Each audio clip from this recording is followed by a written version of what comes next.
Prince William and Kate Middleton's daughter, Charlotte, may be a princess, but she is also the Queen of Sass. Recently, Princess Anne stunned the world by transferring her Princess Royal title to 9-year-old Princess Charlotte, shaking the monarchy to its core. This historic decision redefines centuries-old traditions and marks a transformative moment for the royal family.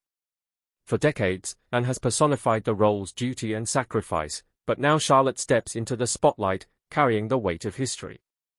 This unprecedented move holds profound implications, as the young heir takes on a timeless role. The Princess Royal title is not something one casually acquires. It has been Anne's since her 30s and is one of the most prestigious roles within the royal system. Anne has carried this title with dignity and grit for decades, making this transition even more intriguing. Now, at just 9 years old, Charlotte has been marked as the future face of this legacy, a significant responsibility. Inheriting this title is not merely about prestige but about embracing expectations, duties, and a public profile that will follow her for life. This marks the beginning of a legacy that could reshape the monarchy forever. The questions of why now and why Charlotte have sparked widespread curiosity. Anne has been one of the hardest-working royals, undertaking hundreds of engagements each year and gaining first-hand experience of what it takes to be at the heart of royal life. At 74, Anne is clearly contemplating the monarchy's future and has chosen to pass the baton to Charlotte, signaling her belief in this new generation and Charlotte's ability to carry on the family's mission in a way that balances modernity with tradition. The timing is particularly fascinating, as King Charles faces health concerns, including reports of a recent cancer diagnosis, placing the monarchy's stability under scrutiny. By giving Charlotte such a high-profile role early, the royal family is strategically preparing her for future responsibilities. The symbolism of this decision is profound. The Princess Royal title represents more than prestige, it is a cornerstone of royal tradition, passed down from one generation to the next. By entrusting it to Charlotte, Anne bridges the past and the future, emphasizing continuity. Additionally, Charlotte's position in the line of succession is significant. Thanks to a 2013 law that ended the practice of boys automatically outranking girls, Charlotte's place as fourth in line to the throne is secure, which is a groundbreaking change. Charlotte's upbringing is another critical factor. As the second child of Prince William and Princess Catherine, she is growing up in a carefully balanced environment that blends royal tradition with modern family life. Her parents are committed to providing their children with as normal a childhood as possible, ensuring that Charlotte is well prepared for the responsibilities and expectations of her unique role. Despite the immense public scrutiny, balancing normalcy and responsibility will be crucial for Charlotte as she navigates her new role. It is important to recognize what is at stake. Being Princess Royal is no easy task. The role comes with intense public attention, endless expectations, and a lifetime of service. Charlotte has shown charm and poise in abundance, as evidenced by her public appearances. However, the real test will unfold as she matures. The question remains whether she can balance her royal duties with the pressures of growing up in the public eye. This is, indeed, the million-dollar question. Anne's decision to step aside signals a broader shift within the monarchy. The royal family has faced increasing pressure to modernize and remain relevant in today's fast-paced world. By giving Charlotte such a prominent role, they are not merely bestowing a title, they are positioning her as a symbol of a new, more progressive era. This is a strategic move that reflects the importance of appealing to younger generations while maintaining respect for tradition. Moreover, it is a masterclass in mentorship. Anne is not merely stepping back and leaving Charlotte to navigate this role alone. She will likely be a guiding force, imparting her wisdom and experience as Charlotte grows into her responsibilities. Anne's legacy of hard work, dedication, and thoughtful approach to royal life will serve as a valuable blueprint. If Charlotte can channel even a fraction of Anne's qualities, she will be well prepared for the challenges ahead. Charlotte's position is especially compelling because of her potential to redefine what it means to be royal in the 21st century. The days of purely ceremonial duties are fading. Today, royals are expected to champion causes, connect with the public, and use their influence for good. Charlotte, with her natural charisma and youthful energy, is ideally suited to take on these challenges. This transition also brings to light important discussions about gender and leadership within the monarchy. Historically, royal roles and titles have been shaped by outdated notions of primogeniture.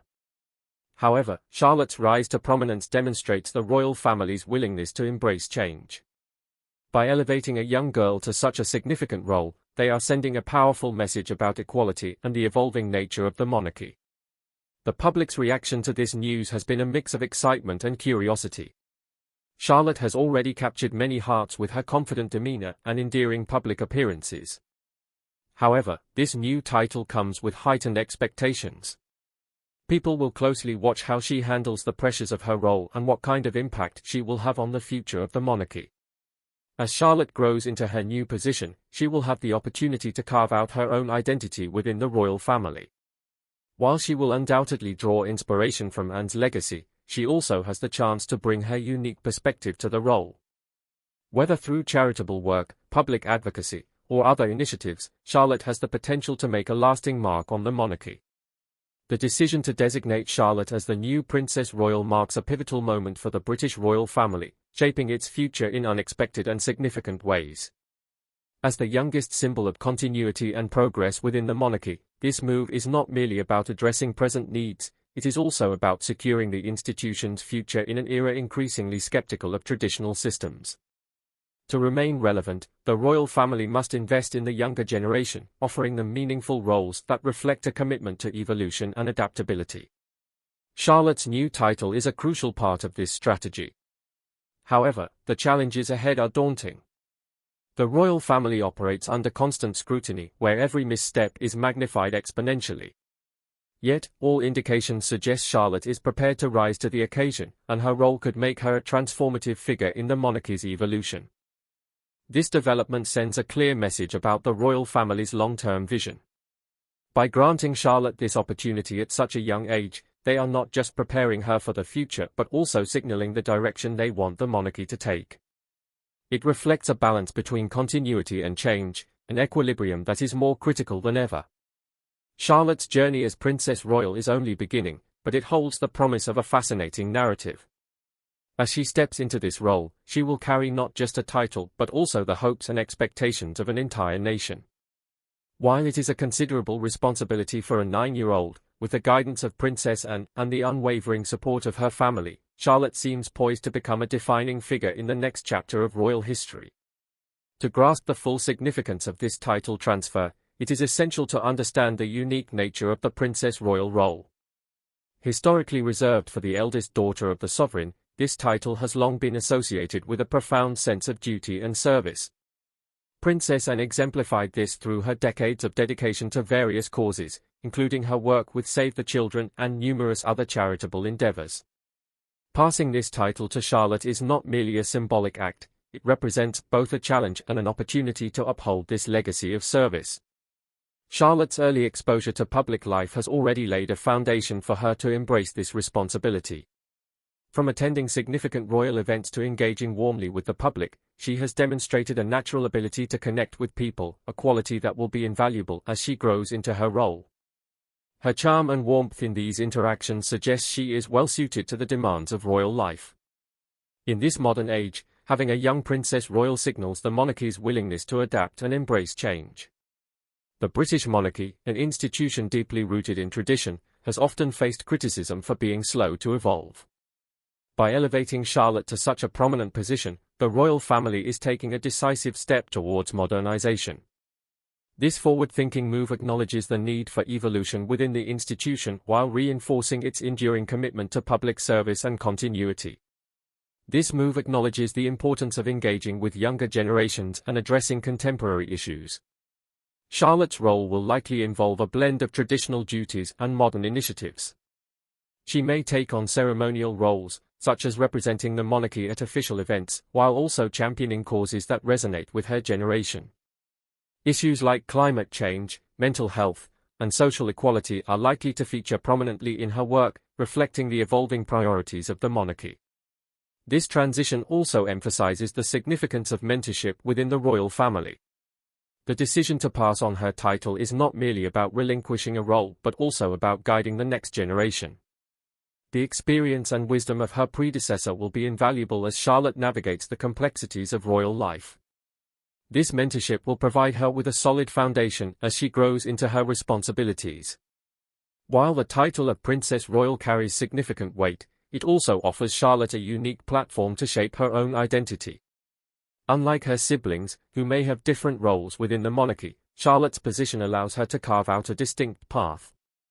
This individuality will be crucial as she balances the expectations of her role with her own aspirations and interests. Looking to the future, Charlotte's journey will undoubtedly be influenced by the changing dynamics of the royal family. With the passage of time and the emergence of new challenges, the monarchy will need to continue adapting. Charlotte's role as Princess Royal will be a vital part of this evolution, serving as a bridge between tradition and progress. The decision to bestow this title on Charlotte also reflects a broader trend within the monarchy, emphasizing continuity and stability in a constantly changing world. The royal family's ability to adapt while maintaining its core values is essential. By investing in the younger generation, the monarchy ensures it remains relevant and resilient in the face of future challenges. Charlotte's ascent to the role of Princess Royal is a moment of great significance, not just for her but for the monarchy as a whole. It marks the beginning of a new chapter, one filled with promise and potential. As she grows into this role, Charlotte will have the opportunity to leave a lasting impact on the institution and the people it serves. The twists of royal history show how a single moment can shape the monarchy forever. Bloodlines, battles, and betrayals have defined its narrative. Back in the year 1066, significant changes unfolded for the royal lineup of these islands. While there were kings and smaller nations before that, as well as Druids and even the geological history of Pangaea, a starting point 1,000 years back seems fair. With the farewell of Ethelred the Unready and his tumultuous era, William the Conqueror stepped in, heralding the Norman conquest. The Normans, essentially French at the time, brought dramatic shifts to the monarchy's story. Back then, large families were common, leading to complex successions. To simplify matters, we focus on William's three most notable children, William II, Henry I, and Adela. In an era when crowns were often up for grabs, the eldest child had the strongest claim, but the process of royal succession remained fraught with challenges and intrigue. When William the Conqueror died, his son William II became king, largely thanks to a strong army and smooth diplomacy. However, his reign ended mysteriously during a hunting trip, and his brother Henry unexpectedly became King Henry I. Henry wasn't known for following rules, fathering 26 children, only 2 of whom were officially legitimate. After his son drowned in a shipwreck, Henry declared his daughter Matilda as his heir, making all his nobles promise to support her. Yet, when Henry died, Matilda was in France, and her cousin Stephen seized the throne, sparking a civil war. Matilda eventually returned, leading to years of conflict.